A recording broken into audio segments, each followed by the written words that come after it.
기도하고 있습니다. 이 시간 저희들 찬양으로 예배를 시작합니다.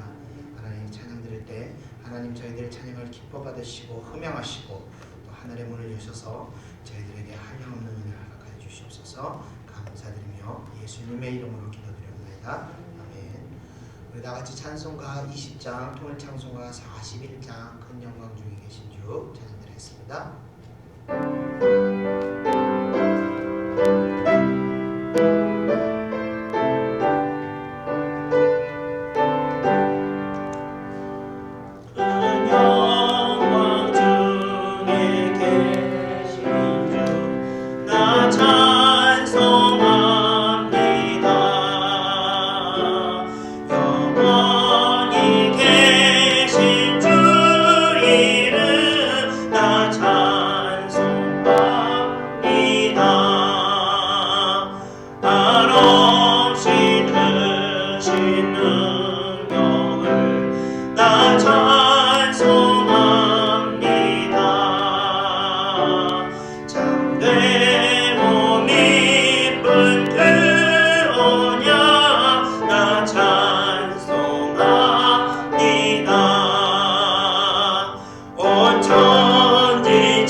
이어서 찬송가 246장, 동네 찬송가 221장, 나 가나안 땅 귀한 성에 찬양드리겠습니다.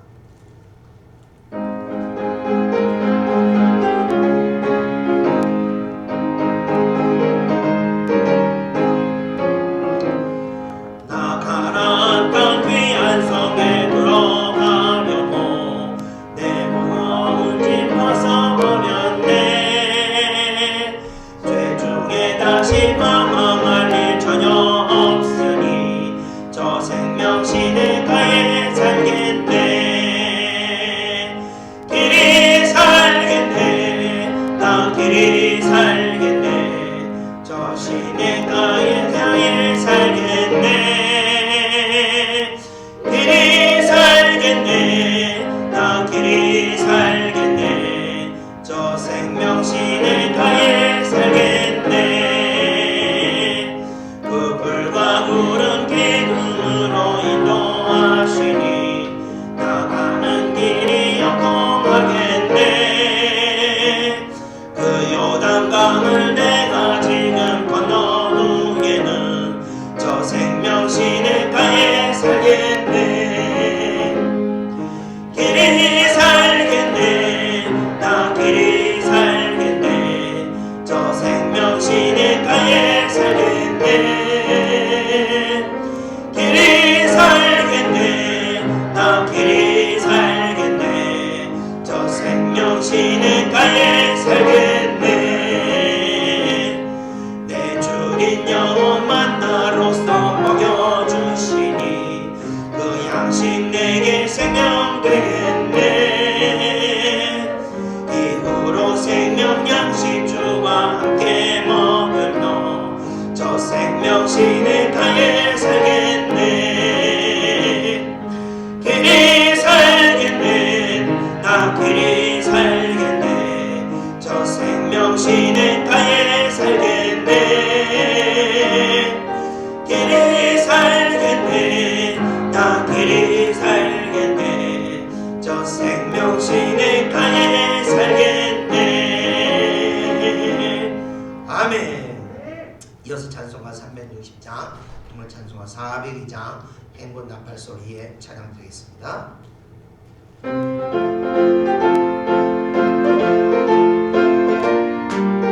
아멘. 행군 나팔 소리에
통일찬송가 482장 내 기도하는 그 시간 찬양드리겠습니다.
찬송가 366장, 통일찬송가 485장, 어두운 내 눈 밝히사 찬송드리고 오늘 예배 가운데 큰 은혜가 임하게 달라고 다 같이 기도하겠습니다. 통성으로 기도하겠습니다. 찬송가 366장입니다.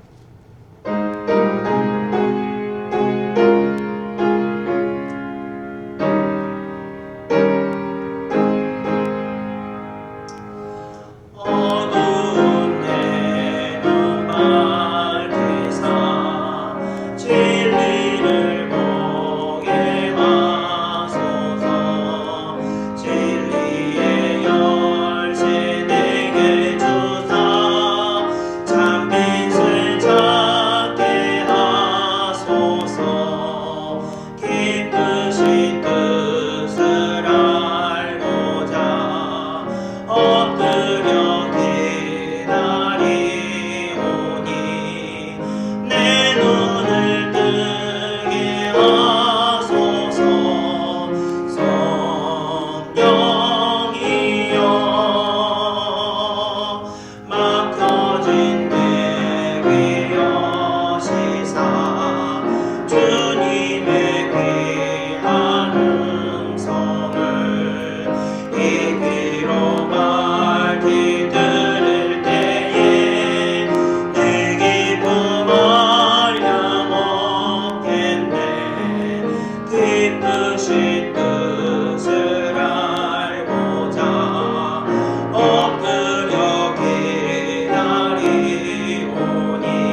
닫혀져 있는 귀를 열어주시고 저희들의 봉해져 있는 아버지의 입을 여셔서 하나님을 고백하게 하시고 주님의 음성에 우리가 귀 기울이게 하시고 하나님의 뜻을 우리가 깨달을 수 있도록 인도하여 주시옵소서. 오늘 말씀을 통해서 아버지여 하나님의 말씀을 우리가 깨닫고 하나님의 뜻이 무엇인지 무엇이 하나님을 기쁘게 하는 것이 행동인지 우리가 깨닫기를 원합니다. 은혜 내려 주시옵소서. 이 예배를 아버지께 드리는 산제사가 될 수 있도록 역사하여 주시옵소서. 오늘 예배 가운데서도 아버지 성령 충만하게 역사하시옵소서. 사랑하는 주의 백성들에게 아버지 충만한 은혜를 허락하여 주시옵소서. 이 은혜로 말미암아 주의 백성도 다시 아버지 영적인 회복을 이루어 아버지와 주어진 모든 사명 감당할 수 있도록 인도하여 주시옵소서. 감사드리며 예수님의 이름으로 기도드립니다. 아멘. 다같이 사도신경으로 신앙을 고백하겠습니다. 전능하사 천지를 만드신 하나님 아버지를 내가 믿사오며 그 외아들 우리 주 예수 그리스도를 믿사오니 이는 성령으로 잉태하사 동정녀 마리아에게 나시고 본디오 빌라도에게 고난을 받으사 십자가에 못 박혀 죽으시고 장사한 지 사흘 만에 죽은 자 가운데서 다시 살아나시며 하늘에 오르사 전능하신 하나님 우편에 앉아 계시다가 저리로서 산 자와 죽은 자를 심판하러 오시리라. 성령을 믿사오며 거룩한 공의와 성도가 서로 교통하는 것과 죄를 사하여 주시는 것과 몸이 다시 사는 것과 영원히 사는 것을 믿사옵나이다. 아멘. 오늘 예배를 대표해서 박수영 목사님께서 대표기도 해주시겠습니다.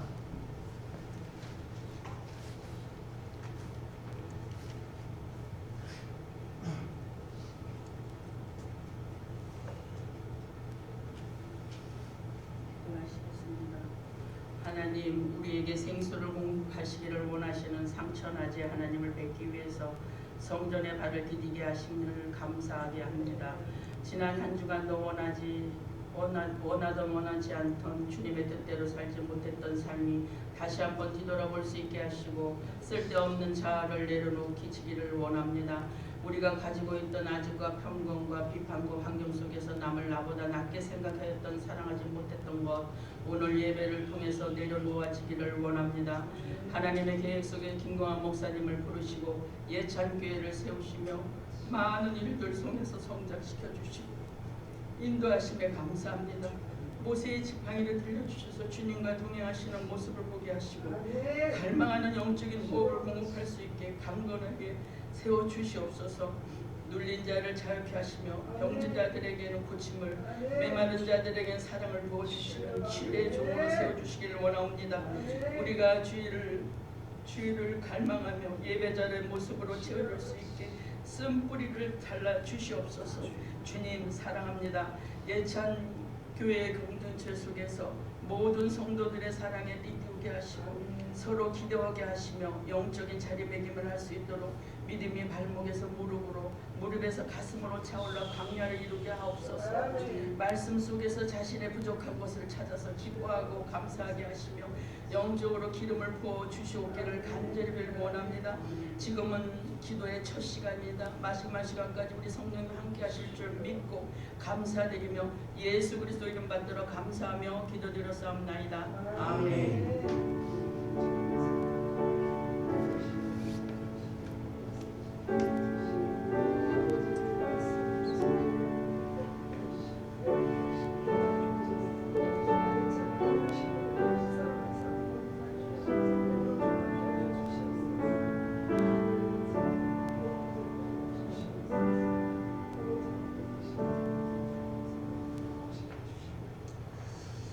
하나님 말씀 보겠습니다. 하나님 말씀은 마태복음 9장 27절에서 38절입니다.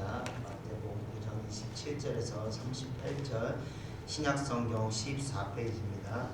신약성경 14페이지 마태복음 9장 27절에서 38절 신약성경 14페이지 찾으신 줄 믿고 제가 한 절 여러분들이 한 절 돌아가면서 기도하겠습니다.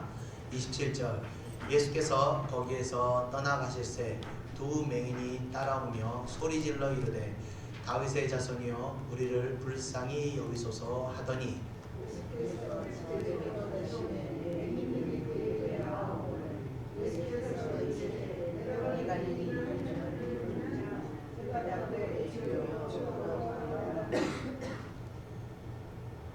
이에 예수께서 그들의 눈을 만지시며 이르시되 너희 믿음대로 되라 하시니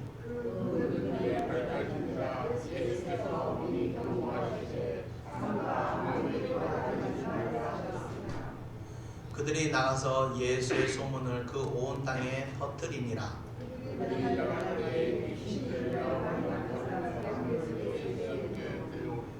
귀신이 쫓겨나고 말 못하는 사람이 말하거늘 우리가 놀랍게 여겨 이르되 이스라엘 가운데 이런 일을 본 적이 없다 하되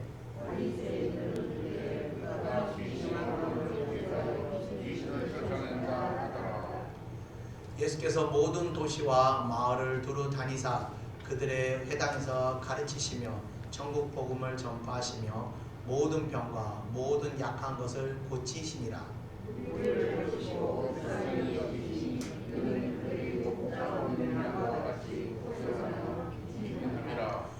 이에 제자들에게 이르되 추수할 것은 많되 일꾼이 적으니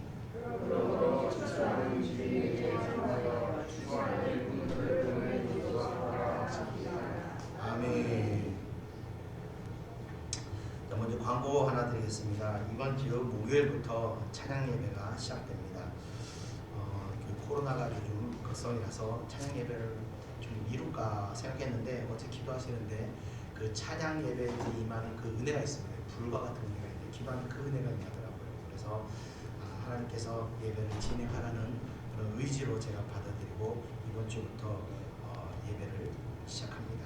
이 안 하던 예배를 다시 시작할 때는요 영적으로 굉장히 눌림이 강합니다. 그것을 깨뜨려야 하는데 이제 한 달 동안 이렇게 교회를 위해서 부르짖으며 기도해 주신 분들에게 감사를 드립니다. 그 기도가 있었기 때문에 이렇게 하나님의 큰 은혜를 받은 게 아닌가 생각합니다.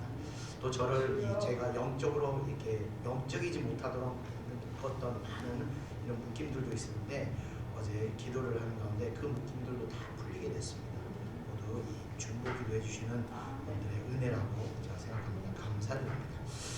자, 오늘은 그래서 이제 마태복음 9장의 마지막 시간입니다. 지난주는 저희들이 이제 명절을 저희들이 한 주를 보냈습니다. 이번에는 그 코로나 때문에 그런지 명절이지만 가족 간에 이렇게 모임이 많지 않았던 것 같습니다. 아무래도 올 한 해의 시작도 여전히 코로나가 지금처럼 강세를 보여서 모든 국민들이 이렇게 움츠러 있는 것 같습니다.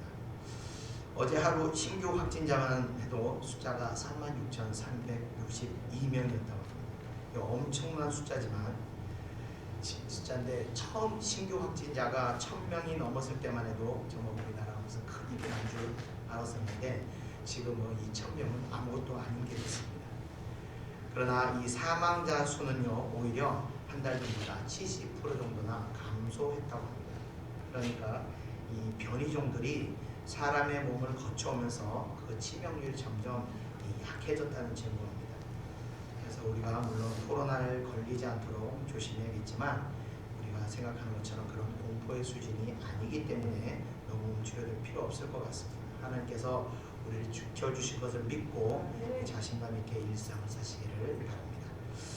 오늘은 이제 9장 마지막 시간을 예수님께서 두 맹인과 한 명의 말 못하는 사람을 비롯해서 또 많은 사람들을 치유하시면서 사역을 행하시게 됩니다.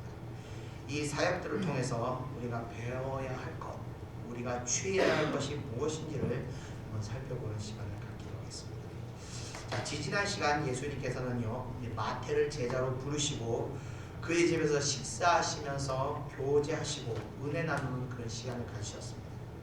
그때 회당장 야이로가 찾아와서 딸이 죽었는데 딸을 살려달라고 요청을 합니다. 그 요청을 하자마자 예수님께서는 즉시 일어나서 그 죽은 딸을 살리러 가십니다. 자, 그 가는 길에 12년간 혈류병을 앓았던 여인이 예수님의 옷자락을 만지면서 병이 낫는 기적도 일어나게 됩니다. 자, 계속해서 야이로의 집에 도착하신 예수님께서는 그의 죽은 딸의 영혼을 다시 불러들여서 이 딸을 살리시게 됩니다. 그리고 야이로의 집에서 다시 나와 마태의 집으로 돌아가시게 되는데 이때 예수님을 두 명의 맹인이 쫓아오게 됩니다. 자, 유대인들 중에는요 예수님이 메시아임을 제대로 바라본 사람들이 별로 없었습니다. 대제사장이나 바리새인들, 서기관들은 말할 것도 없지만 일반 유대인들 중에서도 예수님이 신이라고 고백하는 사람들이 그렇게 많지 않았습니다. 병자를 고치시고 죽은 자를 살리는 것을 보고도 예수님이 메시아임을 고백하지 많은 사람들이 고백하지 않았다는 거예요. 자, 그런데 특이하게도 지난번 그 군대 귀신 들린 자가 예수님을 하나님의 아들로 알아보고 격하게 반응을 했습니다. 그런데 이번에는요 앞을 보지 못하는 그 두 맹인이 예수님을 알아보고 격하게 또 반응을 하게 됩니다. 그 반응을 우리가 한번 보겠습니다. 다 같이 27절을 한번 읽어보겠습니다. 시작. 예수께서 거기에서 떠나가실새 두 맹인이 따라오며 소리질러 이르되 다윗의 자손이여 우리를 불쌍히 여기소서 하더니. 아멘. 자, 예수님께서 야이로의 집에 나와 마태의 집으로 가실 때 두 맹인이 따라오면서 다윗의 자손이여 우리를 불쌍히 여기소서 하고 소리를 지르게 됩니다. 자, 이 구절을요 설교하면서 이 설교자가 좀 아쉬운 것은요 이 장면을 우리가 글로 접하기 때문에 그 맹인의 절박함을 우리가 제대로 느끼지 못한다는 겁니다. 이 맹인들은요 사실 이 예수님께서 어디 계신지를 전혀 모릅니다. 대략 사람들의 움직임을 따라 그 방향을 짐작하고 따라갈 뿐 예수님의 그 정확한 위치를 알지 못하면서 어떻게든 예수님에게 자신들의 울부짖음이 들리게 하기 위해서 허공에다가 절박하게 소리를 지르고 있는 겁니다. 자, 간혹 제가 우리 사모하고 저 건너편 2층 식당에서 무슨 일을 하고 있을 때 그 주위가 이렇게 도와줄 때가 있습니다. 그러면 막내가 혼자 교회 안에 방에 이렇게 앉아 있다가 순간 아무도 없는 걸 알고 놀라서 밖으로 막 뛰어나옵니다. 그때는요 온 동네가 떠나가더라고 엄마 이러고 막 허공에다 막 소리를 지르고 저쪽 2층으로 막 달려옵니다. 그때 그 아이의 마음이 그 절박함이 그 아이는 그때 절박함으로 엄마를 부르지는 거예요. 누군가를 의지하고자 하는 그 절박함에서 터져나는 갈복한 그 울부짖음, 바로 이 맹인들은 그 하나님의 아들을 의지하고자 하는 그 절박함에서 나오는 울부짖음의 소리가 아닐까 생각합니다. 저희가 그래서 식당에서 무슨 일을 하다가도 저 아이가 소리를 지르면 그게 거기까지 들려요. 그래가지고 재빨리 나와서 아이를 달래주고 됩니다. 자, 바로 이런 울부짖음의 기도를 주님께서는 외면치 못하신다는 겁니다.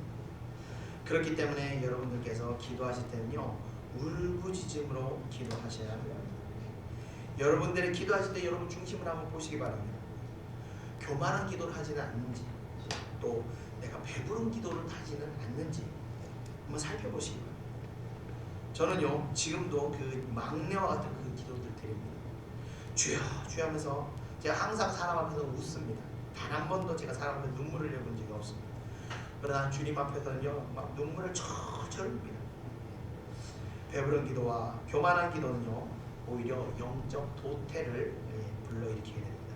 그래서 기도는요 항상 절박함과 간절한 마음으로 기도해야 하는 것입니다. 이 두 맹인은요 예수님을 향해서 다윗의 자손이여 하고 부르짖습니다. 당시 유대인들은요 메시아 사상이라는 것이 있었습니다. 즉 메시아가 다윗의 가문에서 나와서 이스라엘을 구원할 것이라는 믿음이 바로 메시아 사상입니다. 그런데 이 두 맹인이 예수님을 다윗의 자손이라고 불렀다는 것입니다. 그것은 바로 예수를 메시아로 이들은 알고 있었다는 겁니다. 자, 앞서 말씀드렸듯이 대부분의 유대인들은요 예수님의 이적을 보고도 메시아로 고백하지 않았습니다. 자, 그런데 보지도 못하던 맹인들은요 예수를 메시아로 알고 있었다는 겁니다. 자, 부활하시고 나서 도마에게 나타나셨을 때 예수님이 도마에게 하셨던 말씀이 있습니다. 요한복음 20장 29절의 말씀인데 우리 다 같이 한번 읽어보겠습니다. 시작. 예수께서 이르시되 너는 나를 본고로 믿느냐 보지 못하고 믿는 자들은 복되도다 하시니라. 아멘. 보통 사람들은요 신기한 얘기들을 듣게 되면요 내 눈으로 확인해 보지 않고서는 도저히 못 믿겠다고 이야기를 합니다. 그런데 이 맹인들은요 보지도 않고 들은 것만으로도 믿었던 것이 이들에게 복이 된 것입니다. 자, 예수님을 메시아로 알아봤던 맹인들, 그리고 지난번에 말씀드렸던 그 군대 귀신 들린 자, 자, 이들에게는요 공통점이 있습니다. 첫 번째, 예수님을 알아봤다는 것이고, 또 이들이 예수님을 알아봤다는 것은 바로 육신의 눈으로 예수를 바라보지 않았다는 것입니다. 이들은 영적인 눈으로 예수를 바라본 겁니다. 귀신도 악한 영이긴 하지만 영적인 눈으로 보았고, 또 맹인들도 육신의 눈으로 보지 못하기 때문에 영적인 눈을 갖게 되었던 것입니다. 자, 그렇습니다. 사람이 육신적으로 연약하게 되면요 영적인 안목이 넓어지게 됩니다. 우리가 잘 아는 그 말하는 복음성가를 지은 송명희라는 시인이 있습니다. 자, 이 시인은요 태어날 때부터 의사의 실수로 소아마비를 가지고 자라게 된다. 이 말하는 것조차도 힘겨워서 그 송명희 시인이 간증하는 것을 듣고 이해하기가 어려울 정도로 말을 하는 언어 구사 능력이 떨어집니다. 자, 그런데 이 시인이 청소년기에 이 창밖을 봤는데 또래 아이들이 뛰어노는 것을 보면서 계속해서 울면서 하나님을 원망했다고 합니다.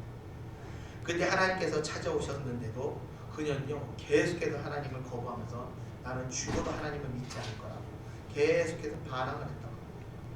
그러다가 나라는 시를 쓰라고 말씀하셨을 때 그 시를 쓰지 않으려고 몸부림쳤지만 결국 순종하고 시를 쓰는 가운데 하나님의 큰 은혜를 받게 되었다고 합니다. 그 시의 내용은 이렇습니다. 다 아시겠지만 나는 가진 재물도 가진 지식도 가진 건강도 없지만 나는 남이 없는 것이 있고 남이 못 본 것을 보았고 남이 듣지 못한 음성을 들었고 남이 받지 못한 사랑을 받았고 모르는 것을 깨달았으니 공평하신 하나님이다 라는 노래입니다. 우리 찬양을 한번 좀 중간에 불러보겠습니다. 나라는 찬양인데 전사님 반주 좀 해주시기 바랍니다.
아멘. 예. 이 찬양을 지은 송명희 시인과 같이 하나님께서는요, 공평하신 하나님께서는 육신이 연약한 사람들에게 더욱 영적으로 다가오신다는 겁니다. 그렇기 때문에 하나님은 공평하신 하나님이십니다. 자, 예수님은요, 육신의 눈으로 보면요, 한나 요셉의 아들 목수 예수일 뿐입니다. 그래서 유대인들은요, 지속적으로 육신의 눈으로만 예수를 보았기 때문에 이적을 행함에도 하나님과의 어떤 연관성을요 전혀 생각하지 않았던 겁니다. 심지어 예수님께서 고향 나사렛의 회당에서 복음을 전하실 때는요, 어떤 사람이 예수를 보더니 야, 너는 목수 요셉의 아들이 아니냐 하며 예수님을 멸시했습니다. 심지어 사람들은요, 회당에서 예수님을 쫓아내기까지 하였습니다. 이때 예수님께서 하신 말씀이 선지자가 고향에서는 환영받는 자가 없느니라 라고 말씀하십니다. 육신의 눈을 가지고서는요, 하나님의 사람을 알아볼 수가 없습니다. 없을 뿐 아니라 오히려 하나님의 사람을 멸시하기까지 하는 겁니다. 그렇기 때문에 우리는요, 영적인 눈을 가지고 살아야 합니다. 육신의 눈만 가지고는요, 하나님의 축복을 받지 못하게 됩니다. 영적인 눈, 그러니까 믿음의 눈으로 볼 수 있어야 하나님의 공유하심과 하나님의 은혜의 축복을 받을 수 있는 겁니다. 제가요, 이 목회자가 되기 전에는요, 세상에서는 정말 별 볼 일 없는 사람이었습니다. 큰 돈을 벌어보지도 못했고 공부를 많이 하지도 못했던 그런 사람입니다. 그런데 하나님을 위해서 죽고 싶은 마음을 제가 항상 가지고 있었습니다. 어떻게 하면 하나님 위해서 내가 죽을 수 있을까? 그 고민을 좀 해봤었습니다. 그래서 그런지 지금도요, 안수 기도할 때는요, 급할 때는 하나님, 나보다 이 영혼을 더 사랑하신다면 내 생명 거두시고 이 영혼을 구원하소서 하고 정말 진심으로 기도합니다. 그러다 거두시면 뭐 가족들에게도 좀 미안하지만 그 남은 가족들 하나님께서 책임져 주실 걸 믿고 믿는 거 가는 겁니다. 저는 이런 각오로 목사가 되었습니다. 그래서 그런 각오로 코로나 시국에도 제가 이렇게 정상적으로 예배를 드리는 겁니다. 그래서 여러분들께서 저를 주의 종으로 믿음으로 기도받으시고 사역을 받으시면요, 여러분의 그 믿음을 보시고 하나님께서 역사하시는 겁니다. 목사에게는요, 하나님께서 여러분들이 보지 못하는 것들을 보게 하십니다. 특별히 여러분들이 축복받지 못하도록 여러분들을 얽매고 있는 그 어둠의 덫과 올무들을 보게 하시기 하고 때로는 여러분들에게 열리는 축복의 문들도 보여주십니다. 축복의 문이야 문제가 없겠지만 여러분의 축복을 받지 못하도록 막혀있는 그 어둠의 요소들을 풀어야 하는 것이 또 목회자의 사역 중 하나이기도 합니다. 그래서 제가 종종 보면은 이렇게 한 번씩 권면하는 말들이 있습니다. 그냥 할 말이 없어서 그냥 던지는 것이 아니라 바로 제가 여러분들에게 믿음이 되십니까? 하고 물어보는 것입니다. 그 믿음이 무엇이냐? 바로 28절에 나와 있습니다. 우리 다 같이 한번 28절을 읽어보겠습니다. 시작! 예수께서 집에 들어가심에 맹인들이 그에게 나아오거늘 예수께서 이르시되 내가 능히 이 일 할 줄을 믿느냐? 대답하되 주여 그러하오니이다 하니. 아멘. 자, 예수님께서는요, 처음에 두 맹인의 외침에 한마디 반응이나 대꾸도 없이 그냥 집으로 들어가셨습니다. 그런데 그 맹인들이 집 안까지 따라 들어옵니다. 예수님께서는요, 그제서야 맹인들에게 말씀하시기를 너희가 내가 너희를 고칠 것을 믿느냐라는 것입니다. 이에 맹인들이 그렇다고 대답합니다. 예수님께서는 왜 이 맹인들이 집 안까지 들어와서야 이렇게 그들에게 반응을 하셨을까요? 어떻게 보면요, 예수님께서는 맹인들이 어디까지 따라오나 보셨을 수도 있습니다. 그런데 이 맹인들은요, 남의 집인데도 상관하지 않고 그냥 무턱대고 따라 들어온 겁니다. 체면이고 뭐고 없습니다. 그들은 예수님만이 자신을 고칠 수 있을 줄 믿고 따라 들어왔습니다. 예수님께서는요, 그걸 보신 것입니다. 그들이 만약에 믿음이 없었다면요, 그들은 거기까지 따라 들어오지 않았을 겁니다. 자, 예수님께서 치유하실 때 가장 중요하게 보는 것은 바로 믿음입니다. 믿음이 없이는요 하나님의 은혜를 경험할 수가 없습니다. 하나님께서는 분명히 살아계시고 역동성을 갖추시고 사역하시지만 믿음이 없는 사람들에게는요 하나님께서 하실 일이 없습니다. 그래서 믿음이 없이는요 하나님의 일하심을 볼 수가 없습니다. 당장 내 앞에 닥친 일들도 믿음이 없이는 그 일을 통해서 전하고자 하시는 하나님의 뜻이 무엇인지도 깨닫지 못하는 겁니다. 그래서 모든 것은요 믿음으로 행하게 되는 겁니다. 신앙생활도 마찬가지입니다. 믿음이 없으면요 그냥 신앙생활이 종교 행위가 됩니다. 교회 마당만 밟고 돌아가는 겁니다. 제가 여러분들에게 권면하는 말들이 있습니다. 제가 무슨 대단한 권세를 가지고 하는 것이 아니라 여러분의 영혼을 맡은 목자이기 때문에 권면하는 겁니다. 그런데 여러분들께서 그것을 믿음으로 받아들이시고 반응하실 때 하나님께서 여러분들의 믿음을 보시고 역사하시고 복을 내리시는 겁니다. 주의 종에게는 이렇게 성도들을 축복할 수 있는 그 축복권이 있습니다. 그렇기 때문에 주의 종과 문제가 생기면요 하늘에서 묶이게 됩니다. 그런데 주의 종과 다시 화친하게 되면 하늘에서 그 묶였던 묶임이 또 풀리게 됩니다. 예전에 어떤 집사님이 저희 교회에 오셨는데 무엇이 시험이 들었는지 이전 교회를 떠나셨더라고요. 그래서 제가 기도해주고 그 목사님과 다시 화친하라고 그리고 기도하시고 나서 하나님께서 그 교회에 남아있으라고 남고 떠나서 이곳으로 오라 하시면 그때 오시라고 그렇게 사역을 한 적이 있었습니다. 그리고 한 달이 지났나 전화가 왔습니다. 그 목사님과 화해하고 그 교회로 다시 남기로 했다고 그러더라고요. 그래서 제가 잘했다고 그랬습니다. 그리고 축복 기도를 해줬습니다. 제 이와 같이 항상 목회자를 주의 종으로 믿으실 때 그것이 저에게 복이 되는 것이 아니라 여러분들에게 복이 되는 것입니다. 물론 이 나쁜 목회자를 만날 경우도 있습니다. 그렇기 때문에 여러분들이 교회를 선택하실 때는 좋은 목사 만나게 해달라고 기도하셔야 하는 것입니다. 또 교회를 명예나 또 외관을 보고 육신적인 안목을 가지고 가는 것이 아니라 은혜를 확인하시고 영적인 안목을 가지고 하나님의 인도하심을 받아 가야 하는 것입니다. 그리고 또 여러분들이 목회자를 위해서 기도하실 때 이 목회자가 변질되지 않도록 여러분들이 항상 간절하게 기도하셔야 하는 겁니다. 자, 29절에 믿음을 확인한 맹인들에게 예수님께서 이제 말씀하십니다.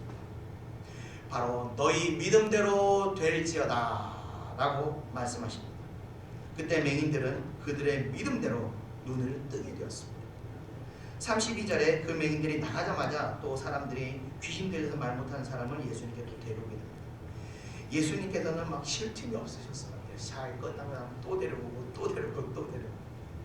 자, 이 귀신이 사람에게 말을 못하게 방해하였던 것 같습니다. 자, 이게 무슨 말도 안 되는 소리냐 하실 수 있을 텐데 각종 의학 보고서에 의하면요 원인을 알 수 없는 질병들이 많이 있다는 겁니다. 자, 19세기 말 심리학 박사였던 브로이어 박사가 히스테리로 이 고통받는 여성을 치료했던 보고서 내용이 좀 흥미로운 것이 있습니다. 바로 이 여인의 뇌에는요 아무 이상이 없는데 청각을 상실하게 되었다는 겁니다. 그런데 청각을 상실하게 되었지만 자주 노래를 부르곤 하였다는 겁니다. 한 번은 이 여자가 노래를 부르고 있을 때 그 노래에 맞춰서 의사가 피아노를 치고 있었는데 호기심에 피아노의 음조를 한음을 높여서 쳤다고 합니다.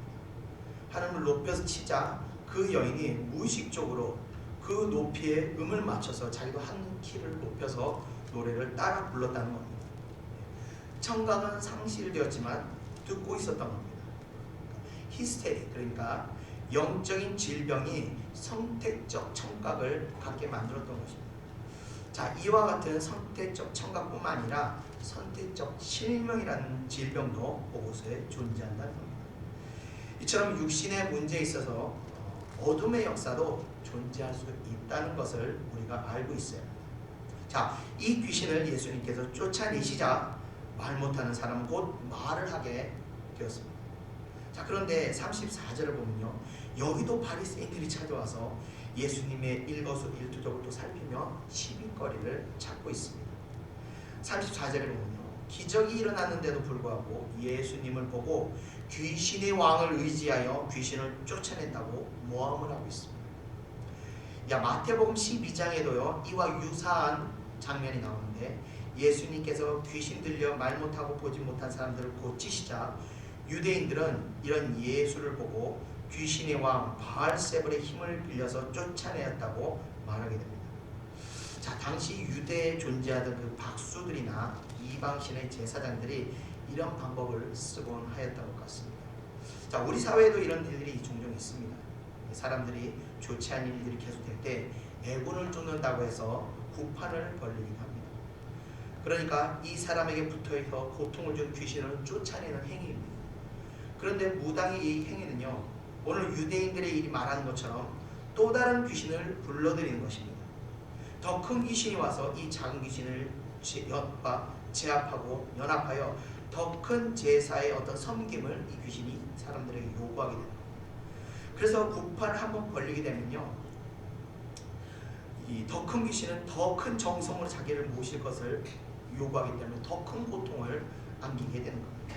그래서 구판은요 끝이 없이 계속 구판을 치다가 결국은 망하는 길로 가는 것입니다. 이 악한 귀신들은요 오늘 주님의 사역과 같이 거룩한 영이신 성령의 은혜로 쫓아내는 것입니다. 이것이 바로